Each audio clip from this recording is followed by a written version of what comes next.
오늘 아침에 우리에게 주시는 하나님의 은혜의 말씀은 마가복음 9장 38절에서 40절까지의 말씀입니다.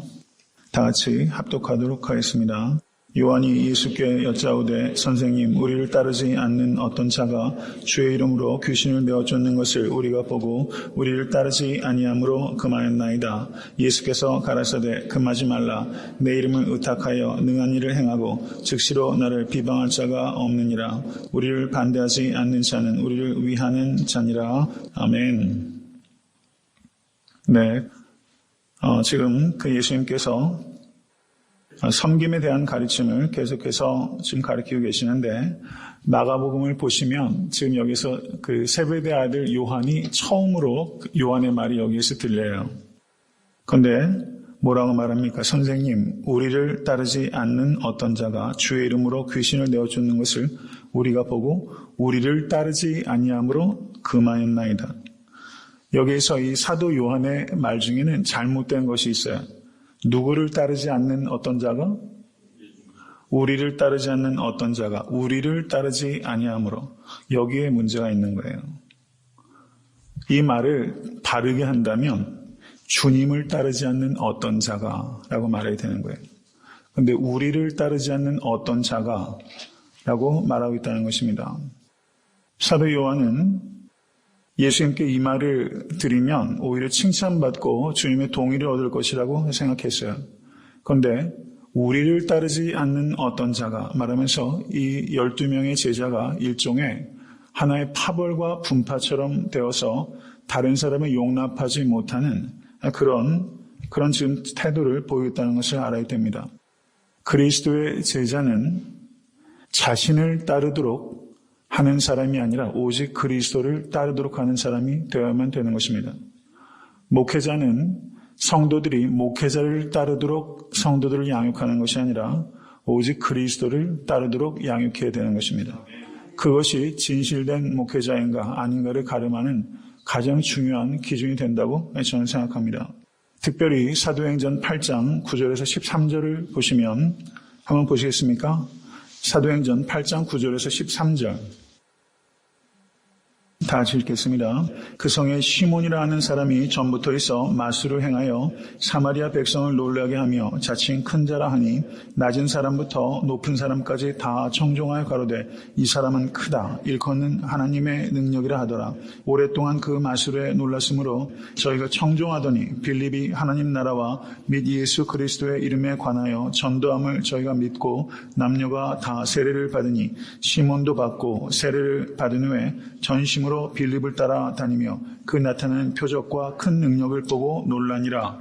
여기에서 이 시몬이라는 이 마술쟁이의 문제가 뭐죠? 누구를 따라다녔어요? 빌립을 따라다녔어요. 집사 빌립을 따라다니는 것입니다. 전심으로 빌립을 따라다녔어요. 여기 전심으로라는 말을 우리가 주의해야 됩니다.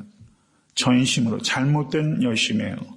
우리가 전심으로 따라야 될 분은 오직 예수 그리스도 한 분입니다. 오직 예수 그리스도 한 분이에요. 우리가 서로 연결될 수 있다는 것은요, 목회자와 성도 사이에서도 서로 끈끈한 유대를 가질 수 있는 이유가 있다면 그것은 오직 예수 그리스도 때문입니다. 믿으십니까? 우리가 전심으로 따라야 될 분은, 목회자도 전심으로 따르는 이는 오직 예수 그리스도예요. 성도도 전심으로 따라야 할 이는 예수 그리스도입니다. 여러분, 사람 따라다니지 않으실 수 있기를 간절히 바랍니다. 진실된 목회자는요, 항상 예수를 가르쳐야 돼요. 세례 요한이 어떤 사람입니까? 나는 쇠어야 되겠고 주님은 흥하여야 될 것이다 라고 말하면서 오직 주님만 가르치지 않습니까? 그것이 진실된 성도의 모습이라고 생각합니다. 성도님들께서도 사역을 하실 때 나를 드러내는 것이 아니라 오직 예수 그리스도가 드러낼 수 있도록, 오직 예수 그리스도의 영광이 나타날 수 있도록 부단히 자신을 낮추고 가리우실 수 있는 여러분과 제가 될 수 있기를 간절히 바랍니다. 열심을 낸다고 그것으로 충분한 게 아니라는 거예요. 오직 주님을 따르는데 열심을 내시는 사랑하는 성도 되시길 간절히 바랍니다. 사람 따라다니면 항상 문제가 발생해요. 끝까지 따라다닐 사람이 세상에 어디 있습니까? 사람 따라다니면 다 실망해요. 근데 예수님을 따라가면요, 인간관계에 문제가 생겨도 예수님 때문에 해결이 돼요. 그런데 사람 따르다 보면 그 사람 관계가 문제가 틀어지면 다 깨져요. 근데 예수님을 다 쫓고 있으면 서로 많이 부족하고 연약해도 우리가 따르는 예수님 때문에 그런 문제들을 넘어서요. 그런데 정말 예수를 따르지 않고 사람에 연연하고 사람 따라다니면 문제가 많이 발생하는 것을 우리는 우리의 경험을 통해서 많이 알고 있습니다. 사람 따라다니면 필연적으로 실망하고 실패하게 됩니다. 오직 예수 그리스도 한 분만 따라하시는 여러분과 저의 평생이 되실 수 있게 되어 주님의 간절히 축원합니다. 목회도 예수님만 바라보면 사실상은 실망할 거 없어요. 잠시 낙심할 수 있죠. 그런데 그리스도의 십자가만 자랑하는 거 아니겠습니까? 사역하실 때도 낙심되실 때가 많이 있으실 거예요. 주의 일을 하면 할수록 공격이 많이 옵니다. 교회도 바른 길로 가려고 하면 교회가 사탄이 내버려 두겠어요? 사탄의 공격이 많죠. 그때 사람 때문에 일희일비하지 말고 잠시 실망할 수 있을지 몰라도 오직 그리스도의 십자가만 바라보고 굳굳이 가다 보면 언젠가는 어려움들 다 이겨내고 오직 그리스도께서 영광 받으시게 될 줄로 믿습니다.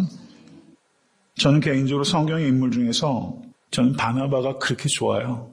바나바가 참 좋아요. 바나바는요, 특별히 사도행전 4장에 보시면 이 바나바는 물질에 자유한 사람이었어요. 그래서 물질을 다 사도들의 발 앞에 갖다 놓은 사람이에요. 물질로부터 자유하기가 얼마나 어렵습니까? 그런데 예수님께 묶이면 물질에 자유하게 돼요. 예수님 안에서 자유하는 사람은 그만큼 물질에 자유할 수 있게 되는 것입니다. 물질은 필요한 것이지만 물질은 우리가 머리에 이고 다니는 게 아니에요. 오직 하나님만을 사랑하시고 이웃을 사랑하실 수 있게 간절히 바랍니다. 물질은 사용하는 것이지 물질은 사랑하는 게 아니에요.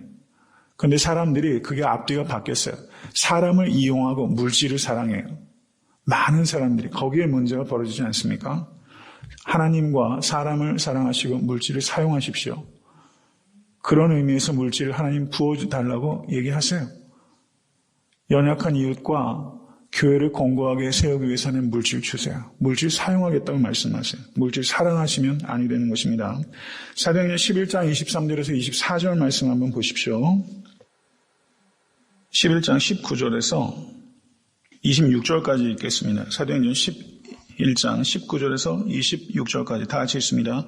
때에 스데반의 일로 일어난 환란을 인하여 흩어진 자들이 베니게와 구브로와 안디옥까지 이르러 도를 유대인에게만 전하는데 그 중에 구브로와 구레네 몇 사람이 안디옥에 이르러 헬라인에게도 말하여 주 예수를 전파하니 주의 손이 그들과 함께 하심에 수다한 사람이 믿고 죽게 돌아오더라.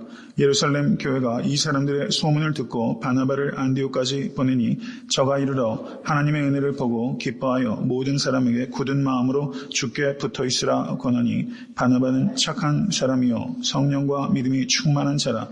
이에 큰 무리가 죽게 더하더라. 바나바가 사울을 찾으러 다소에 가서 만남에 안디옥에 데리고 와서 둘이 교회에 1년간 모여있어 큰 무리를 가르쳤고 제자들이 안디옥에서 비로소 그리스도인이라 일컬음을 받게 되었더라. 아멘. 여기에서 이 바나바가 안디옥의 교회에 크게 부흥이 있었다는 소식을 듣고 이 바나바가 예루살렘 교회로부터 그 상황을 살펴보도록 파송을 받습니다. 근데 와서 보니 주의 손이 그 교회에 함께 있는 것을 보았다 말합니다. 그리고 23절 말씀 보십시오. 하나님의 은혜를 보고 기뻐하여 모든 사람의 굳은 마음으로 누구에게 붙어있으라? 주께 붙어있으라. 굳은 마음으로 주께 붙어있으라. 여러분 은혜를 받으면요. 이 은혜가 매 순간 은혜가 공급받아야 되지 옛날에 받은 은혜 가지고 지속되는 것은 한계가 있는 거예요. 매 순간 주께 붙어 있어야 돼요. 매 순간 주께 붙어 있으라. 그랬더니 24절 보세요. 바나바는 착한 사람이요 성령과 믿음이 충만한 자라. 이에 큰 무리가 누구에게 더하더라? 주께 더하더라. 주께 붙어 있으라 하니까 주께 더하는 거예요. 여러분, 우리는 항상 사람들을 주님께로 인도해야 됩니다. 목회자도요, 자기 제자 키워서는 안 돼요. 목회자도 주께 더하도록 해야 그분들이 주께 더하게 되는 거예요. 여러분, 사람에게 연연하지 않으실 수 있게 간절히 바랍니다. 저는 전하는 말씀은 하나님의 말씀이 바르게 전달될 수 있게 해서 제가 최선을 다해서 주어진 환경 속에서 연구하는 게 제 책임이지, 여러분, 제가 제 얘기, 이게 다 성경에 있는 말씀이잖아요.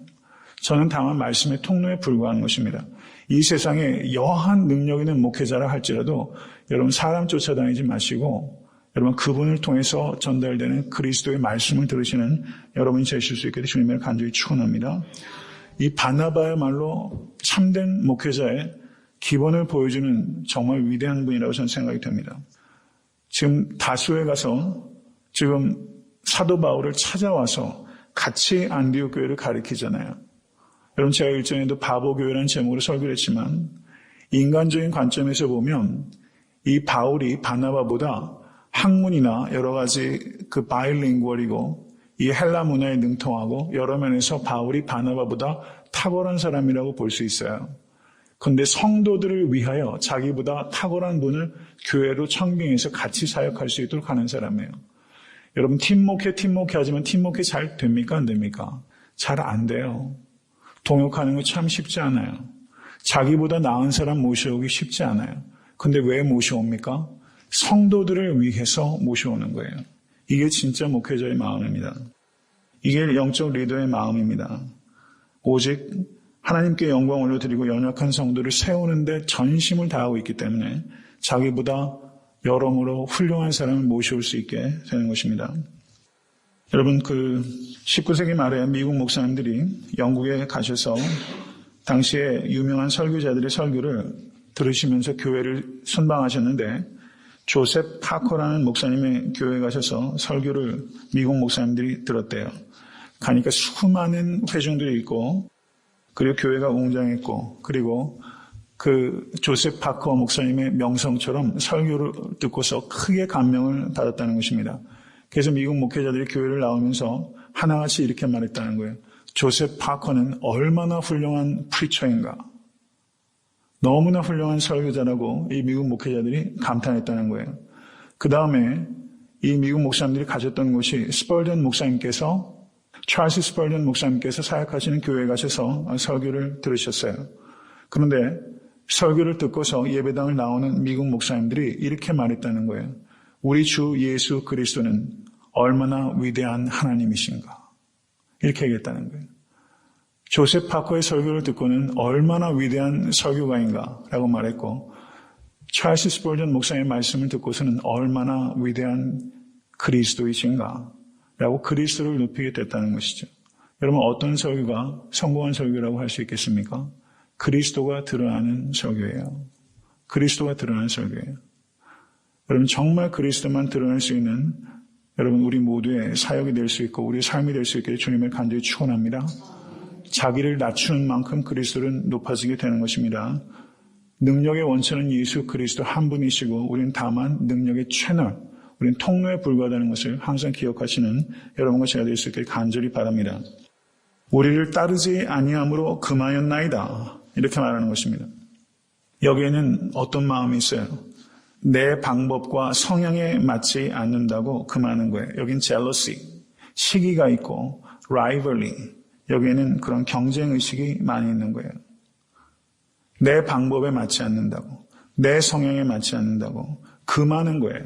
시기와 경쟁심을 보이는 거예요. 대단한 명분을 내세우지만 사실상은 밥그릇 싸움이라고 할 수 있습니다. 밥그릇 싸움이 교회에서도 굉장히 많아요. 밥그릇 싸움, 헤게모니 싸움이에요. 세상에는 다 이 싸움 아닙니까? 정치판에서 있는 게 다 헤게모니 싸움이잖아요. 근데 교회에서도 똑같은 일, 어떨 땐 더 심한 일들도 교회에서 많이 벌어지고 있는 것을 우리가 봐야 됩니다. 헤게모니 싸움에서는 안 돼요. 빌립보서 1장 14절에서 18절을 보시면 이런 말씀이 있습니다. 제가 읽습니다. 형제 중 다수가 나의 매임을 인하여 주 안에서 신뢰함으로 겁없이 하나님의 말씀을 더욱 담대히 말하게 되었느니라. 어떤 이들은 투기와 분쟁으로, 어떤 이들은 착한 뜻으로 그리스도를 전파하나니 이들은 내가 복음을 변명하기 위하여 세우심을 받은 줄 알고 사랑으로 하나 저들은 나의 매임에 괴로움을 더하게 할 줄로 생각하여 순전치 못하게 다툼으로 그리스도를 전파하느니라. 그러면 무엇이뇨? 외모로 하나 참으로 하나 무슨 방도로 하든지 전파되는 것은 그리스도니 이로써 내가 기뻐하고 또한 기뻐하리라. 아멘. 이 말씀은요, 사도 바울이 옥중에 갇혀 있을 때 감옥 바깥에 복음을 증거하는 사람들이 있었는데 어떤 사람은 투기와 분쟁으로 복음을 증거하고 있었다는 것입니다. 사도 바울에게 괴로움을 더하게 할 줄을 알고 순전치 못함으로 다툼으로 그리스도를 전파하고 있었다. 이런 말씀이에요. 자신의 영적인 영향력을 더 확대하고자 하는 욕심을 가지고 라이벌 의식을 가지고 사도 바울을 시기하는 마음으로 열심으로 복음을 증거하는 사람이 옥 바깥에 있었다는 거예요. 그런데 사도 바울이 뭐라고 말합니까? 그들이 그 복음을 증거하는 태도에는 분명히 잘못된 것이 있지만 그 복음 자체는 잘못된 것이 아니기 때문에 사도 바울이 그리스도를 전파하느니라. 그러면 무엇이뇨? 외모로 하나 참으로 하나 무슨 방도로 하든지 전파되는 것은 그리스도니 이로써 내가 기뻐하고 또한 기뻐하리라. 자기를 시기하는 마음으로 복음을 더 열심히 증거하는 사람들이 사도 바울이 어찌됐건 복음이 증거되기 때문에 나는 기뻐하고 또한 기뻐하리라. 이렇게 말씀하고 있다는 겁니다. 여러분 흔히 그런 얘기를 해요. 담임 목사님 계시고 부교역자들 계시잖아요. 근데 경우에 따라서 담임 목사님께서 자리를 비우시는가 했을 때 부목사님들이 설교를 하시면 그 설교를 얼마만큼 잘해야 될지 너무 못해도 안 되고 너무 잘해도 안 된다. 이런 얘기를 많이 하지 않습니까? 담임 목회자보다 설교를 잘해도 안 되고 또 너무 지나치게 못해도 안 되고 이런 이야기들 그냥 우스갯소리를 하는 경우들이 많이 있어요. 목회자들이 자기보다 설교를 표현이 어떨지 모르겠지만 설교 잘하는 목회자의 설교 들으면서 마음이 편치 않을 수 있다는 것을 우리가 봐요. 은혜를 받아도 나를 통해서만 받아야 된다는 생각이 은연중에 우리 가운데 있다는 것을 우리가 봐야 돼요. 교회에서 어떤 사역을 해도 나하고 비슷한 사역을 하는 다른 사람이 사역의 성과가 크게 나오면 내가 그게 싫은 거예요. 선교사로 어느 지역에 다 버리고 갔는데 옆에 있는 선교사님의 사역이 크게 하나님께 영광을 올려드리면 그게 내 마음에 불편한 거예요. 지금 미국에서 사역하면서 멀리 떨어진 한국에서 어떤 교회가 부흥한다. 그러면은 마음에 불편한 게 하나도 없어요. 그런데 바로 옆에 있는 교회가 부흥하면 마음이 불편한 거예요. 이렇게 옹졸한 마음을 가지고 우리가 살아갈 때 굉장히 많이 있다는 것을 우리가 생각해야 됩니다. 그래서 그 많은 일들이 우리에게 있다는 것이죠. 여러분, 제가 간절히 바라기는 우리의 마음을 좀 넓힐 수 있으면 참 좋겠어요. 그래서 경쟁 목회하지 않고 격려 목회할 수 있는 자이탄한테 섬기는 교회가 되면 참 좋겠어요. 목회 환경이 참 그렇지 못해요. 교회가 너무 많잖아요. 바로 옆에가 교회고 이러다 보니까 이게 그 은연중에 다 경쟁 목회가 되고 그렇죠. 그래서 격려하면서 독려하면서 같이 힘을 모아가면서 이 교회를 세워가기가 구조적으로 참 어려운 것 같아요. 아무리 어려워도 우리는 격려하면서 목회할 수 있게 해서 힘을 써야 되고 교회에서 사역을 하셔도요. 내 후임자가 더 잘할 수 있도록 나는 하늘에 썩어지는 미랄이 되겠다는 의식을 가지고 나를 통해서만 열매를 맺어야 된다. 이런 생각을 버리시고 나를 통해서 내가 하늘에 썩어지는 미랄이 되겠다는 마음으로 사역하실 때도 너무 지나치게 성과에 집착하시지 마시고 오직 하나님만 바라보시고 하나님께 영광 올려드리실 수 있길 간절히 바라요. 그래서 다른 동역자들이 더 힘을 내서 잘할 수 있도록 오히려 다른 성도님들이 드러나실 수 있도록 이렇게 높여드리고 하는 그런 넓은 마음으로 우리가 교회에서도 사역을 하실 수 있게 되길 간절히 바랍니다.